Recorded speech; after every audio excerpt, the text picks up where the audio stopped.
भरा हुआ गांव था। यहाँ हर दिन गांव के गरीब लोग भूख से मारे जाते थे। ये लोग इतने गरीब थे कि इन्हें गांव के सबसे अमीर इंसान अंबानी जी की फैक्ट्री में मजदूरी करनी पड़ती थी। अंबानी जी एक घमंडी इंसान था जो गरीब लोगों को हर दिन पीटा करता था। लोग उससे परेशान हो चुके थे, लेकिन वो कर भी क्या सकते थे। उन गरीबों के बीच रहता था एक दिल का साफ लड़का राइस्टार। उसे गाँव वालों की ये हालत देख बहुत अफसोस होता था। उसका सपना था कि एक दिन वो इतना अमीर बने कि वो गाँव वालों की मदद कर सके, लेकिन उसे पता था कि ये सपने कभी पूरे नहीं होते। एक दिन राइस्टार अंबानी जी की फैक्ट्री में काम कर रहा था। तभी उसने देखा कि अंबानी जी किसी गरीब को मार रहे थे और वो और कोई नहीं उसके पापा थे। राइस्टार भागकर उनके पास गया और अंबानी जी को एक चांटा लगाया। बोला, मेरे बाप को हाथ कैसे लगाया। अंबानी जी ने गुस्से से उन दोनों को फैक्ट्री से बाहर निकाल दिया और कहा, सालों गरीबों, मुझ पर हाथ उठाया तुमने, निकल जाओ यहाँ से। राइस्टार और उसके पापा वहाँ चुपचाप चले गए। उस रात भर राइस्टार के पापा यही सोचते रहे कि अब वो पैसे कैसे कमाएंगे। और फिर सुबह जब राइस्टार की आंख खुली तो उसने अपने पापा को कहा, पापा उठ जाओ, हमें आज काम ढूंढने जाना है। लेकिन वो नहीं उठे क्योंकि वो अब इस दुनिया से जा चुके थे। उस दिन राइस्टार को समझ आया कि गरीब होना कितना बुरा है। उसने गांव के बीच अपने पिता का अंतिम संस्कार किया। उस दिन से राइस्टार बिल्कुल अकेला पड़ गया। लेकिन एक दिन सब बदल गया। एक दिन अचानक राइस्टार के घर के बाहर से एक आवाज आने लगी। राइस्टार ने जैसे ही उसे छुआ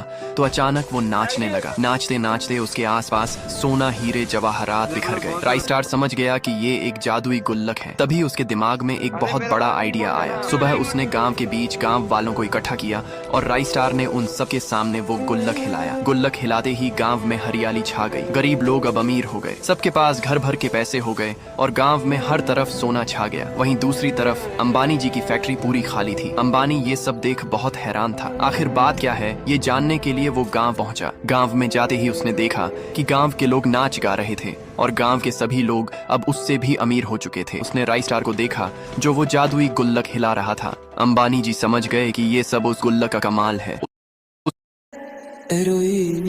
वो जादुई गुल्लक हिला रहा था। अंबानी जी समझ गए कि ये सब उस गुल्लक का कमाल है। उस रात जब राइस्टार अपने घर में सो रहा था तभी अचानक अंबानी जी अपने कुछ गुंडों के साथ आए और चुपके से राइस्टार के घर में एक धुआं बम फेंक दिया। फिर उन्होंने राइस्टार को गाड़ी में बांधकर अपने साथ गांव के बीच ले गए। अंबानी जी और उसके गुंडों ने राइस्टार को सुबह तक बहुत पीटा और उससे वो गुल्लक छीन लिया। फिर उन्होंने उसे जेल में बंद कर दिया। अंबानी ने कहा, अब मैं फिर से इस गुल्लक से तुम्हारे गाँव को गरीब बना दूंगा। फिर अंबानी ने गुल्लक हिलाना शुरू किया और वहीं दूसरी तरफ गाँव गरीब होता चला गया। लोग फिर से गरीब हो गए और गांव से हरियाली गायब हो गई। लोग मरने लगे और रोने लगे। अंबानी जी बहुत खुश हुआ और जोर जोर से हंसने लगा। लेकिन तभी उसके हाथ का वो गुल्लक जोर जोर से हिलने लगा और खुद ब खुद हिलने लगा और फिर वो गुल्लक एक इंसान में बदल गया और वो और कोई नहीं, राइस्टार के पिताजी थे। रामू चाचा ने गुल्लक हिलाया तो राइस्टार जेल से आजाद हो गया। अंबानी जी अब जान की भीख मांगने लगे। लेकिन राइस्टार और उसके पापा ने वो गुल्लक हिलाया तो अंबानी जी का शरीर